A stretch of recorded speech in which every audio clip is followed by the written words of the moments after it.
Hello students, welcome to my channel. आज हम सप्तम कक्षा की तृतीय पाठ पढ़ेंगे। पाठ का नाम है स्वावलंबनम। स्व प्लस अवलंबनम। स्व और अवलंबनम ये दो शब्द जोड़कर स्वावलंबनम शब्द बनता है। स्व मतलब सेल्फ, खुद। अवलंबनम मतलब निर्भरता यानी सेल्फ डिपेंडेंट। इस पाठ में संख्यावाचक शब्द तत् और एतत् शब्द के प्रयोग किया गया है। प्रस्तुत पाठ में कैसे हम अपना कार्य खुद ही कर आत्मनिर्भरशील बन सकते हैं, उस विषय में चर्चा किया गया है। तो प्रस्तुत है पाठ स्वावलंबनम। कृष्णमूर्ति ही श्रीकंठच्च मित्रे आस्ताम। कृष्णमूर्ति और श्रीकंठ दोनों मित्र थे। तो दो मित्र का नाम क्या है? कृष्णमूर्ति और श्रीकंठ। श्रीकंठस्य पिता समृद्धः आसीत्। श्रीकंठ के पिता धनी थे, रिच थे। अतः इसलिए सो तस्य भवने, उसके भवन में सर्वविधानि, सारे प्रकार के सुख साधनानि आसन। सुख साधन मतलब सुखी होने की जो जो चीज़, आराम के जो सामान, वो सारा थे। तस्मिन् विशाले भवने, उनके विशाल भवन में 44 स्तंभः आसन्। 44 मतलब 40 स्तंभः पिलर, खम्बे थे। तस्य 18 प्रकोष्ठेषु, उसके 18 मतलब 18 प्रकोष्ठेषु कमरे में मतलब रूम में 50 गवाक्षः, गवाक्षा मतलब विंडो, खिड़की। कितने खिड़कियाँ थी? 50 चतुश्चत्वारिंशत् द्वाराणि, द्वार मतलब दरवाज़ा। चतुश्चत्वारिंशत् मतलब 44 दरवाजे। षट्त्रिंशत् मतलब 36 विद्युत व्यजनानि, फैन, विद्युत बिजली पंखे।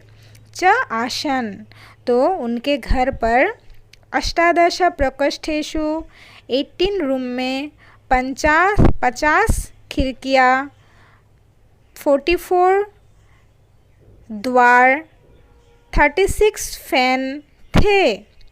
तत्र 10 सेवकाः, वहाँ पर 10 सेवकाः मतलब सर्वेंट। निरंतरम कार्यं कुर्वन्ति स्म, लगातार कंटिन्यूअसली कार्यं कुर्वन्ति स्म, काम करते थे। परम कृष्णमूर्तेः माता, पर कृष्णमूर्ति के माता, पिता च और पिता निर्धनो कृषक दंपति, पर कृष्णमूर्ति के पिता माता बहुत ही गरीब थे, निर्धनो, धन नहीं थे उनके पास। कृषक दंपति, कृषक मतलब फार्मर, दंपति मतलब कपल। तो श्रीकंठ के पिता माता बहुत ही धनी थे और कृष्णमूर्ति के पिता माता गरीब थे, कृषक। तस्य गृहम् आडम्बरविहीनं साधारणं च आसीत्। तस्य उनका गृहम घर आडम्बरविहीनम सुख सुविधा विहीन मतलब उतना सुख सुविधा के समान नहीं था। साधारणम च आसीत् और साधारण थी। नेक्स्ट पैराग्राफ देखो अभी। एकदा श्रीकंठः, एक बार श्रीकंठ ने तेन सह, उसके साथ, प्रातः 9 सुबह 9 बजे, तस्य गृहम् अगच्छत्, उसके घर गया था। तत्र वहाँ पर कृष्णमूर्ति ही, कृष्णमूर्ति ने, तस्याः पिता माता च और उनके पिता माता, स्वशक्ता अपने शक्ति के अनुसार, अपने सामर्थ्य के अनुसार, श्रीकंठस्य श्रीकंठ का आतिथ्यम अकुर्वन्। आतिथ्य मतलब अतिथि आदर किया था, गेस्ट को वेलकम किया था। एतत् दृष्ट्वा, यह देखकर, श्रीकंठः अकथयत्, श्रीकंठ ने बोला, मित्र अहम भवतां, मैं तुम्हारे सत्कारेण, सत्कार से, आदर से, संतुष्ट अस्मि संतुष्ट हूँ।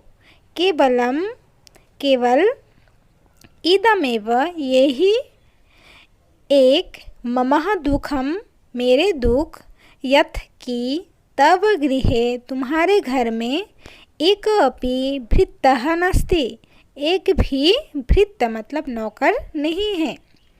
मम सत्काराय मेरे सत्कार में मेरे आदर में भवताम तुम्हारा बहु कष्टम जातम तुम्हें बहुत कष्ट पहुँचा तुम्हें बहुत मेहनत हुआ।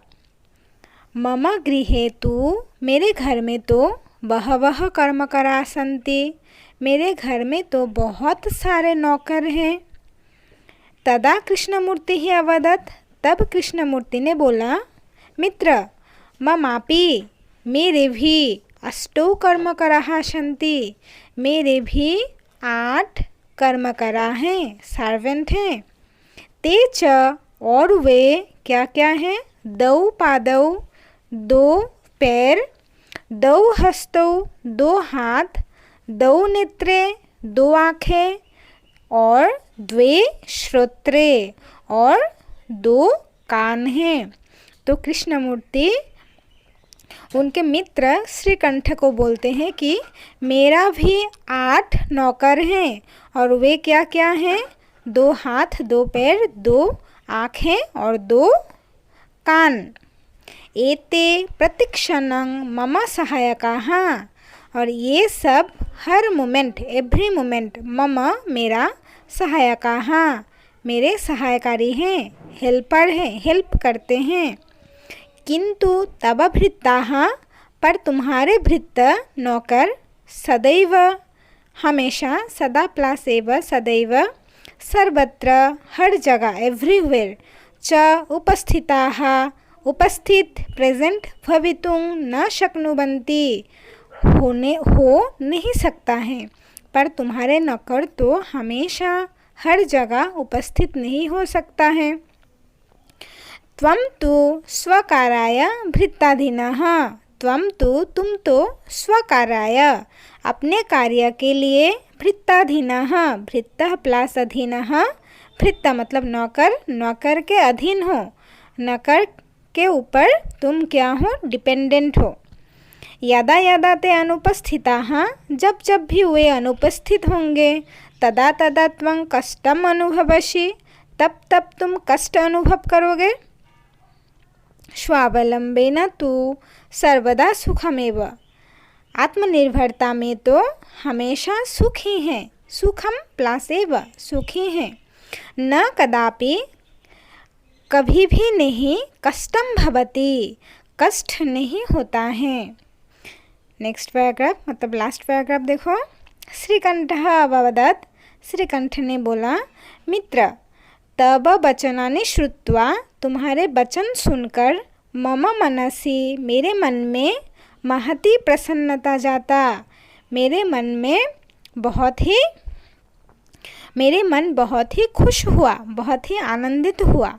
अधुना अब अहमपि मैं भी अहम प्लस अपि मैं भी स्वकार्याणि अपना कार्य स्वयं प्लस एव खुद ही कर्तुम इच्छामि करने की इच्छा करता हूँ। भवतु ठीक है ओके। स्वार्ध 12 अब 12:30 बज रहे हैं। संप्रतम गृहं गच्छामि अब घर जाने का समय हो गया है। संप्रतम अब नाउ गृहं चलामि अब घर चलता हूँ। कौन किसे बोल रहा है ऐसे श्रीकंठ कृष्णमूर्ति को बोल रहा है। तो यहीं पर पाठ की समाप्ति होती है। Thanks for watching my video. अगर आपको मेरा वीडियो अच्छा लगे तो ज़रूर सब्सक्राइब करें लाइक और शेयर भी करें। और पाठ से संबंधित कोई भी जानकारी चाहिए तो कमेंट सेक्शन में लिखकर बताइएगा। धन्यवाद।